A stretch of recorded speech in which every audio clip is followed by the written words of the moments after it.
Jamal had always called the dense, remote forest his home. Nestled deep within the heart of this vast woodland stood an abandoned house, old and weary from years of neglect. This house, draped in thick veils of ivy and moss, was where Jamal lived with his mother and younger siblings. The forest, during the day, was a sanctuary of green and the ghostly whispers of leaves. But come nightfall, the ambience shifted dramatically. The darkness seemed to weigh heavier, the air grew colder, and the forest itself seemed to become a living entity, intent on guarding its deepest secrets. It all began one autumn night, when the moon hid behind a shroud of clouds. Inside the house, the family huddled together in the dimly lit living room, using the warmth of an old fireplace to keep the chill at bay. The crackling of burning wood was suddenly drowned out by an eerie sound, a distant, haunting noise that seemed to creep out from the very walls of the ancient house. Jamal's mother, a woman of strong demeanor, stiffened. The younger children clung to her sides, their eyes wide with unspoken fear.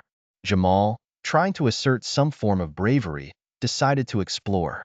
Armed with only a flashlight, he ventured through the shadowed hallways. As the narrow beam of light cut through the gloom, he could see the marks of time etched onto the peeling wallpaper and broken windows.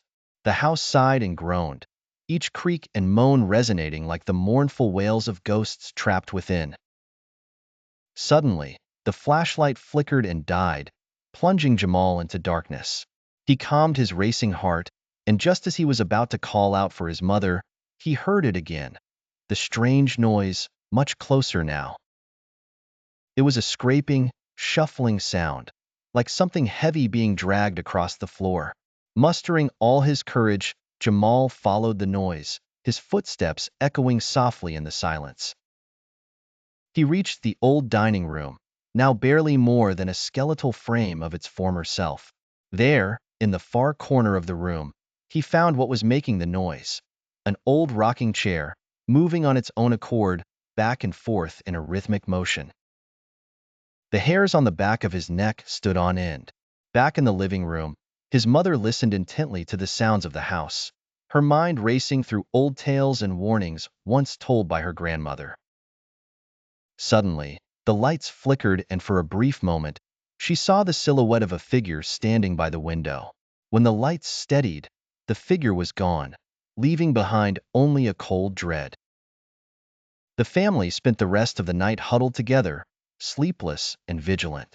The eerie encounters continued night after night, growing ever more frightening and inexplicable.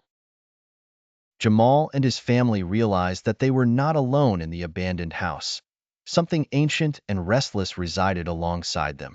Each night was a fight against fear, a survival against the unknown lurking in the shadows. In the depths of the forest, the house stood as a silent witness to their ordeal, its walls whispering tales of the eerie and inexplicable. And so, Jamal and his family continued to live on the edge of fear, haunted by the strange occurrences that had become an inescapable part of their lives.